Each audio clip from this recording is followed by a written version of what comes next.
শেরপুরে ৭০টি মামলার সাজাপ্রাপ্ত ও পরোয়ানাভুক্ত ১৮টি মামলাসহ ৮৮টি মামলার আসামি কামরুজ্জামান সুজন। অপরদিকে নিজের সহোদর ভাই কামরুল হাসান ৪টি মামলায় পরোয়ানাভুক্ত আসামি। দুই ভাই মিলে চেক জালিয়াতিসহ নানান উপায়ে প্রায় ৭০০ মানুষের ১০০ কোটি টাকারও বেশি টাকা আত্মসাৎ করেছে।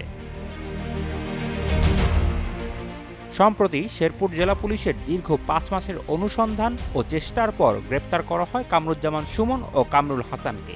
তাদেরকে ঢাকা থেকে আটক করে শেরপুর সদর থানা পুলিশ। ভুক্তভোগী যারা প্রায় ৭০০ লোক, তাদের প্রতিনিধি আমার সাথে দেখা করেন এবং এই যে ঘটনাটা ইটের ভাটায় টাকা বিনিয়োগ এই সংক্রান্তে ৭০০ লোকের কাছ থেকে টাকা প্রায় ১০০ কোটির উপরে টাকা নিয়ে যে এই সুজন, কামরুজ্জামান সুজন, উনি যে ভেগে গেছেন, ওনাকে ধরার জন্য খুবই অনুরোধ করেছিলেন আমাকে।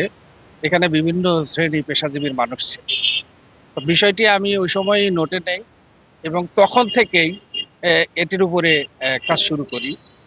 দীর্ঘ ৫ মাস পর আমরা কামরুজ্জামান সুজন, যার বিরুদ্ধে ৭০টি সাজা পরোয়ানা এবং ১৮টি পরোয়ানা রয়েছে এবং তার ভাই যে কামরুল ইসলাম শাহিন, তার বিরুদ্ধেও ৪টি পরোয়ানা রয়েছে।